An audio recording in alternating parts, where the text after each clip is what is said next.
What's up, Spartans? It's Dr. L here with Spartan Mind, your chief mind doc for Spartan, and today we're talking about New Year's resolutions.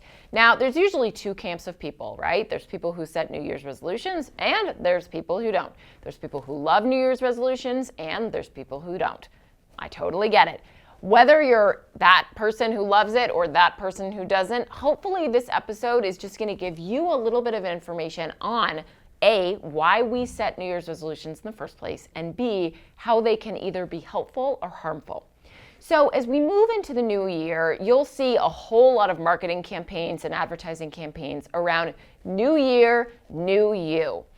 Well, I could go on a rant about this, but I'm just going to do it for about 10 seconds, okay? First of all, you are the unique you that you are supposed to be. You do not need to be a new you. There's a whole lot of companies that profit off of your insecurities, right? And so they're going to tap into that as you move into the new year and try and make you believe that there's a whole bunch of different products that you need or things that you need to buy in order to make yourself feel better about yourself. Stop right there.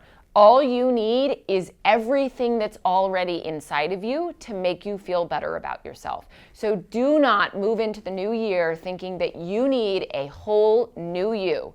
Who you are is perfect, just the way that you are. And so show up for yourself in 2020 with maybe a new perspective or a new way of thinking, but you're not going to need a new body, you're not going to need a new haircut, you're not going to need new clothes or a new face with Botox.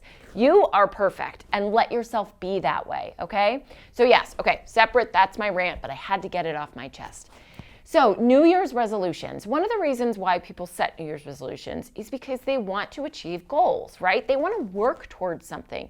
And I think that makes sense. So whether you call it a New Year's resolution or not, what if we went into the year 2020 just thinking about what do you want out of the year? I think it's important to set goals. I think it's important to move towards something and to have something to work towards. So if you're one of those people that hates the word resolution and think that I'm talking about that, then just use a new word. How about goal? How about expectation? How about priority? Whatever it is, you don't have to use resolution, but let's start thinking about what do you want for yourself in 2020?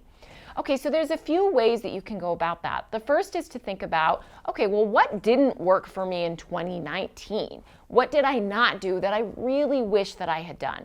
Did I not read that book that I really wanted to read? Did I not take that course that I really wanted to take? Did I not learn that language that I was dying to learn? Or did I not run that Spartan race that I wish that I had, okay? So think about 2019 and what you didn't have that maybe you wish that you could bring into 2020. Now, let's be realistic about the goals and the expectations that you have for yourself, okay? Let's say you're not a reader and your goal is to read one book every week. Yeah, well, you're maybe not going to do that, okay? What about if you just read 3 books for the year? Sounds like a great start to me. I can tell you that I wish that I was a reader, and sometimes I proclaim myself to be, but I'll be honest, sometimes it's really difficult for me to just sit down and read. So I have to be honest with myself around, okay, I would love to read maybe 4 books a month, but probably I'm gonna read 1. And I have to be okay with that. It doesn't mean that I'm a horrible reader, and it certainly doesn't mean that I'm not smart. It just means that things pull me in other directions, and sometimes I don't prioritize it. But you know what? At the end of the day, I'm okay with it. Because if I get 1 book read a month, that's all right. That's a good goal for me, okay? So think about what the goal is for you. Same with running, activity, and exercise. Sometimes people move into the year and they set these huge, lofty goals. Like, I want to run a 50K by the end of the year. Okay, but if you're not a runner, what if you just started with a 5K? Okay? What if you just started with joining a running group? What if you didn't even put distance in there? Okay? So really think about how can my goal actually meet where I am today, not where I want to be at the end of 2020, but where I am today. Okay, so another part of setting goals or setting resolutions, if you like that word, that I think is important is roping somebody in, making it public, bringing in an accountability. Yes, that's an accountability buddy. I just combined the words. See what I did there? Accountability. So bringing in somebody in who can also support you in your goal. So let's say, again, your goal is reading a certain number of books for the year. Well, what if you looped somebody in who you know actually can help support you in that goal? So that wouldn't look like somebody who hates reading. No, they probably wouldn't support you very well. But it could look like joining a book club Or reaching out to a family member that you know loves reading and saying, hey, I really want to read 6 books this year. Could you recommend 2 and maybe hold me accountable to reading those 2 books? Great, done, did it.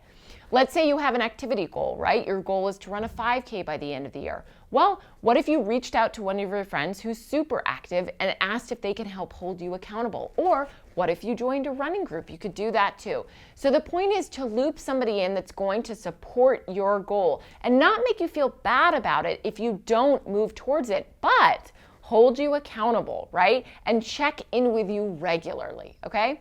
So those are just some ways that you can move into 2020 with goals at the forefront, hoping to meet those expectations. And remember, you are wonderful as you are. There is no new you that needs to present itself in the new year.